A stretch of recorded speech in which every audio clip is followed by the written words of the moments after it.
नमस्कार दोस्तों, मैं हूं पूनम कौशिक और स्वागत करती हूं आप सबका मेरे इस यूट्यूब प्लेटफॉर्म पर जिसका नाम है अनका एजुकेशन हब।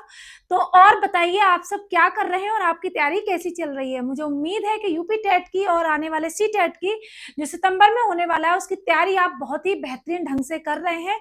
और आज एक नई इन्फॉर्मेशन और आ चुकी है जिसमें एच टेट का जो एग्जाम है 13-14 जून को होने वाला है, तो उसके लिए भी आप सब अपनी कमर कस लीजिए। ठीक है, तो आज हम लोग सीडीपी में समझने वाले हैं कुसमायोजन के कौन कौन से कारण होते हैं। कुसमायोजन समायोजन की ही तरह एक बहुत ही इंपॉर्टेंट टॉपिक है जिससे कि सीडीपी में एक दो प्रश्न पूछ लिए जाते हैं। ऐसा नहीं है कि रेगुलर पूछा जाता है, बट कई बार पूछ लिया जाता है। तो सबसे पहले हम समझेंगे समायोजन क्या है, तो कुसमायोजन हम अपने आप समझ जाएंगे। देखो, दुनिया में जितने भी प्राणी हैं उन प्राणियों की तरह हम जैसे प्राणी भी हैं मनुष्य। तो मनुष्य की जो कुछ इच्छाएं हो या उसकी कुछ आदतें हो या उसकी कुछ इच्छा शक्ति हो, अगर वो अपने मन के अनुकूल उन कामों को किसी दूसरी स्थिति या परिस्थिति में ढाल लेता है। मानो एक शहर का व्यक्ति गांव में गया और वो गांव के परिवेश में ढल गया, तो उसने अपने आप को गांव से सामंजस्य कर लिया, तो समायोजित हो गया। उसे कोई इश्यू नहीं होगा, लाइट है नहीं है, खाना कैसा है, साफ सफाई का, या जो भी चीजें हैं। अगर मैंने अपने आप को किसी एक विशेष परिस्थिति में या स्थिति में ढाल लिया, तो मैं उस चीज के हिसाब से खुद को समायोजित कर चुकी होती हूँ। वहीं जब हम किसी विशेष परिस्थिति या स्थिति में अपने आप को समायोजित नहीं कर पाते, तो वही क्या कहलाता है, कुसमायोजित या कुसमायोजन कहलाता है। कुसमायोजन के बहुत सारे कारण हैं, जैसे डिप्रेशन में चले जाना, तनाव होना, भग्नशा होना, या और जो होता है ना आजकल एक बड़ा वो है एंजाइटी में हो जाना, टेंशन हो जाना, बहुत सारी चीजें हैं। वो कौन कौन से नाम है उनको भी मैं एक दिन बताऊंगी कि ये कुसमायोजन के प्रकार है कि इनकी वजह से चीजें बनती हैं। तो आज हम लोग फटाफट से अब देखते हैं कुसमायोजन के कारण। मैंने यहाँ पर 16 नेम को लिखा है जो कि मोस्ट इंपोर्टेंट है। आपको बहुत मतलब पढ़ने से समझ में आ जाएंगे कि ऐसा क्या है। तो फटाफट से ना देर करते हुए इसको समझ लेते हैं। शारीरिक कारण, कुसमायोजन में शारीरिक कारण, मानसिक कारण, पारिवारिक कारण, सामाजिक कारण, भाषाई कारण, सांस्कृतिक कारण, क्षेत्रीय कारण, जातीय कारण, धार्मिक कारण, आर्थिक कारण, रोजगार संबंधी कारण, रीति रिवाज या परंपरा संबंधी कारण, वेशभूषा संबंधी कारण, स्वयं की महत्वाकांक्षाएं, बालक से समाज की आकांक्षाएं अपेक्षाएं, या फिर बालक से परिवार की उपेक्षाएं। ये बहुत सारे लॉट्स ऑफ रीजन है कि एक बालक, एक व्यक्ति किस प्रकार से कुसमायोजित हो जाता है। अब देखने वाली बात है कि बच्चा शारीरिक रूप से कैसे कुसमायोजित होता है। तो शारीरिक रूप की जब हम बात करते हैं तो मानो एक बच्चा है, उसका रंग थोड़ा सांवला है और उसके ग्रुप में सभी बच्चों का कलर बहुत ज्यादा फेयर है, तो उस बच्चे के अंदर ये चीजें फील होती हैं कि अरे यार ये सब गोरे हैं, मैं काला हूं, या कोई और शारीरिक चीज हो सकती है। तो इन सारी चीजों से बच्चे के अंदर शारीरिक रूप से कुसमायोजन हो जाता है।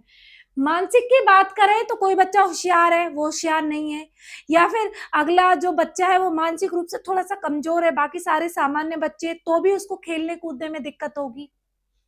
ठीक है, परिवार की बात करें, मानो आप अर्निंग हो और कोई और आपकी फैमिली में अर्निंग नहीं है, तो जो अर्निंग करने वाला होगा शायद उसको इतनी दिक्कत नहीं होगी परिवार से, लेकिन जो अर्निंग नहीं करने वाला व्यक्ति है वो सबके साथ कुसमायोजित जैसा फील करेगा।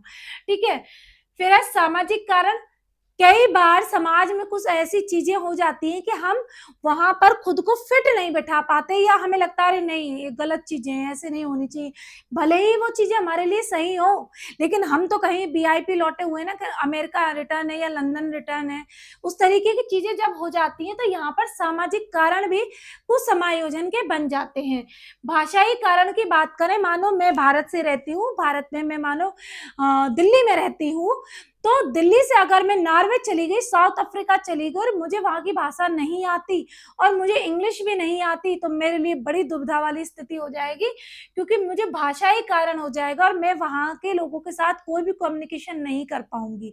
जब कोई भी कम्युनिकेशन नहीं हो पाएगा तो मेरा जाना वहां वेस्ट हो जाएगा और मैं वहां की कोई भी चीजों को भली प्रकार से नहीं समझ पाऊंगी। नेक्स्ट है सांस्कृतिक कारण। कल्चरल रीजन क्या हो सकते हैं कि आपकी अलग परंपराएं हैं, आप कहीं दूसरी जगह गए, वहां की अलग सांस्कृतिक कल्चर है, तो भी आप वहां मेल नहीं बिठा पा रहे तो भी दिक्कत हो जाएगी। ठीक है। क्षेत्रीय कारण, मानो आप झारखंड के रहने वाले हो और अचानक से आप गुड़गांव आ जाओ या अचानक से आप अमेरिका चले जाओ, आपकी लॉटरी लग जाए, तो वहां का जो कल्चर आप देखेंगे ना, वो क्षेत्रीय कारण बड़ा हो जाएगा। आपको सब हीन भावना से भी देख सकते हैं, अरे ये कहाँ से उठ के आ गया है, ये कैसा व्यक्ति है। तो यहाँ पर एक क्षेत्रीय कारण भी बन सकता है। जातीय कारण की बात करें, कई बार जो छोटी जाति के लोग होते हैं वो खुद के अंदर इतनी ज्यादा हीन भावना रख लेते हैं कि जो बड़े जाति वाले लोग हैं हमसे बात नहीं करेंगे, हमसे ये नहीं करेंगे, वो नहीं करेंगे, जबकि उन लोगों के अंदर ऐसी कोई बात ही नहीं होती। तो यहाँ पर जो है कुछ जातीय कारणों से भी कई बार बच्चा, व्यक्ति, वयस्क सामंजस्य नहीं बिठा पाता और वो कुसमायोजन का शिकार बन जाता है। धार्मिक कारण की बात करें, कुछ अलग अलग धर्मों के लोग अगर एक दूसरे के साथ आते हैं तो वो खुद को उनके माहौल में एडजस्ट नहीं कर पाते। मानो जैसे मैं हिंदू हूँ और वेजिटेरियन हूँ, अंडे भी नहीं खाते हम, लहसुन प्याज भी नहीं खाते, तो एक सोचने वाली बात होगी कि अगर हमें किसी ऐसी फैमिली में या किसी ऐसे धर्म वाले लोगों के साथ भेज दिया जाए जो कि बहुत ओनियन भी खाते हैं, बहुत ज्यादा लहसुन प्याज, सबसे ज्यादा नॉनवेज खाते हैं, तो फिर वहां मेरे लिए कितनी बड़ी दिक्कत हो जाएगी। तो ये सारे कारण क्या है, कुछ समायोजन के हो सकते हैं, लेकिन किस स्तर पर, धार्मिक स्तर पर ये रीजंस हो सकते हैं। नेक्स्ट है आर्थिक कारण। आर्थिक कारण कैसे हो सकता है कि आप मानो बीएड कर रहे हैं, आप बीटीसी कर रहे हैं और आपका जो सर्किल है स्कूल में, वो बच्चे सभी अपने घर से अच्छी खासी पॉकेट मनी लेके आते हैं, लेकिन आपके मम्मी पापा आपको उतने ही पैसे देते हैं कि आप ऑटो से कॉलेज जा सके और कॉलेज से यहाँ तक आ सके। तो आपके अंदर बड़ी इनसिक्योरिटी सी फील होगी कि अगर आज मुझे अगर किसी ने बोल दिया कि चल हमें चॉकलेट दिलवा दे, टॉफी दिलवा दे, या पेटीज बर्गर खाते हैं चल, तो मैं कैसे दिलवाऊंगा। तो क्योंकि आर्थिक कारण जब सामने आ गया उस बच्चे के, उस व्यक्ति के, तो वहां पर आर्थिक रीजन हो सकता है कुछ समायोजन के लिए। अब हम रोजगार संबंधी बात करें, मेरी जॉब नहीं है और आपकी जॉब है, तो भी मैं ऐसे लोगों में फिट बिल्कुल नहीं हो पाऊंगी जो अर्निंग होंगे, क्योंकि उनकी बातचीत अलग होगी, उनका बात करने का तरीका अलग होगा, उनके टॉपिक्स अलग होंगे और मेरे टॉपिक्स अलग होंगे, तो वहां पर भी हम कुछ समायोजन के शिकार हो सकते हैं। रीति रिवाज और परंपरा की बात करें तो यहाँ पर भी आप कुछ समायोजन के शिकार हो सकते हैं। आपका रीति रिवाज अलग है, शादी करके आप दूसरे घर में गए, वहां की परंपराएं अलग है, शुरुआत में थोड़ा समय लगता है, चीजों को सीखने में थोड़ा अटपटा लग सकता है, लेकिन अगर हम प्रयास करेंगे तो उन सारी चीजों को भी हम भली भांति से कर पाएंगे और कुछ समायोजित हो नहीं होंगे। लेकिन हम पढ़ रहे हैं कि कुछ समायोजन के क्या क्या कारण है। वेशभूषा या पहनावे की बात करें, मानो आप साड़ी पहनने वाले और अचानक से आप पहुंच जाओ बिल्कुल शॉर्ट ड्रेस वाले लोगों के पास, तो आपको बड़ा अजीब सा लगेगा देखने में, अरे मैं कहाँ आ गया। आपको आदत तो है साड़ी पहनने की, आपने अचानक से देख लिए शर्ट पैंट और जीन्स, तो बड़ी दिक्कत हो जाएगी। ठीक है। आपने कई बार देखा होगा ग्रामीण साइड की जो महिलाएं होती हैं और शहरों में आए तो अचानक से बड़ा धक्के सा लग जाता हो कि अरे ये कैसे पहन रखे इन्होंने कपड़े, अरे ये कैसे पहन रखे हैं, तो वो वहां पर एडजस्ट नहीं कर पा रही शहर में, या शहर की लड़कियां जब गांव चली जाए तो वो वहां पर जब एडजस्ट नहीं कर पाएंगी तो वो भी सारी चीजें हमारे कुछ समायोजन की हो जाएंगी। स्वयं से महत्वाकांक्षाएं बहुत ज्यादा होती हैं। व्यक्ति सोचता है कि चल मैं पढ़ लिख के एक बढ़िया जॉब मिलेगी, फिर एक लग्जरी लाइफ जीऊंगा, बढ़िया सा मकान, घर, गाड़ी और ये सब, यहाँ घूमना वहां घूमना। हालांकि ये सारी चीजें ड्रीमी है, बस सपनों में अच्छी लगती हैं, रियलिटी में ऐसा कुछ नहीं होता। भले आपके पास गाड़ी हो, घर हो, पैसा हो, परिवार हो, सब कुछ हो, लेकिन फिर भी ये चीजें सिर्फ ड्रीमी होती हैं, क्योंकि एक दो बार घूमने के बाद फिर से अपना घर ही अच्छा लगेगा, घर की दाल रोटी ही ज्यादा अच्छी लगेगी। लेकिन कुछ लोग होते हैं बहुत ज्यादा महत्वाकांक्षी, तो स्वयं से महत्वाकांक्षाएं जब पूर्ण नहीं होती तो ऐसे व्यक्ति भी डिप्रेशन के शिकार हो जाते हैं, कुछ समायोजन के शिकार हो जाते हैं। बालक से समाज की कई बार बहुत अपेक्षाएं होती हैं। जैसे कोई बच्चा है गली मोहल्ले का, या लड़की है मानो सिंगर है, बहुत अच्छा गाती है, आस पड़ोस मोहल्ले के लोग, स्कूल के लोग, टीचर्स लोग, सब पेरेंट्स से बोलते हैं आप अपने बच्चे को ना अच्छी क्लास में डालिए, बहुत अच्छा गाती है, म्यूजिक में बहुत अच्छा कर सकती है। ठीक है, बच्चे को जबकि लग रहा है कि नहीं, वो उसका एक टेम्परेरी शौक है, उसको इसमें आगे नहीं बढ़ना, लेकिन समाज उससे अपेक्षाएं कर रहा है, और जब वो समाज की शर्तों पर खरा नहीं उतर पाएगी तो वहां पर वो बच्ची या वो बच्चा कैसे वो समायोजन का शिकार हो जाएगा। क्यों? क्योंकि बालक से समाज की बहुत सारी अपेक्षाएं हैं। लास्ट हमारा पॉइंट है बालक से परिवार की अपेक्षाएं। ये तो बहुत बेहतरीन टॉपिक है, क्योंकि अक्सर करके जो बच्चे डिप्रेशन में जाते हैं ना, बीमार होते हैं, वो सिर्फ और सिर्फ ये है ना, ये इसकी वजह से होते हैं। क्यों? क्योंकि बच्चे को उसके मतलब का ही नहीं करने दे रहे ना। बच्चे को अगर आर्ट साइड पसंद है तो करने दो उसको, क्यों जबरदस्ती उसको साइंस साइड में धकेल रहे हो? बच्चे को ड्राइंग करना पसंद है, उसको करने दो। डांस करना पसंद है, उसको करने दो। ठीक है?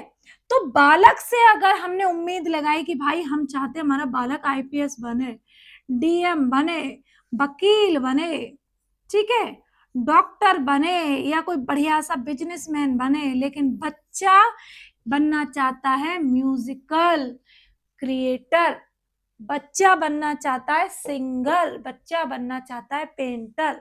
तो यहाँ पर जब बच्चे से परिवार की अपेक्षाएं पूर्ण नहीं होती तो इतना टॉर्चर करते हैं, इतना टॉर्चर करते हैं, आधे आधे नंबर के लिए माँ बाप बच्चों के ऊपर इतने हावी हो जाते हैं कि कई बार तो स्थिति इतनी खराब हो जाती है कि बच्चे खुद को खत्म तक करने का प्रयास करते हैं। तो हम लोगों को समझना होगा कि किस प्रकार से हम अपने बच्चे को इन सारी चीजों से बचा सकते हैं, और किस प्रकार से हम उसका शारीरिक विकास, मानसिक विकास, पारिवारिक विकास, सामाजिक विकास, भाषाई विकास, सांस्कृतिक विकास, क्षेत्रीय विकास, उसका जातीय विकास, उसका धार्मिक विकास, उसका आर्थिक विकास, उसका रोजगार संबंधी विकास, कारण नहीं, मैं विकास बोल रही हूँ सब में, रीति रिवाज और परंपराओं से जुड़ा हुआ विकास, पहनावा या उसकी वेशभूषा का विकास, स्वयं की महत्वाकांक्षाओं का विकास, बालक से समाज की अपेक्षाओं का विकास, बालक से परिवार की अपेक्षाओं का विकास जब होगा तो कोई भी बालक को समायोजन का शिकार नहीं होगा।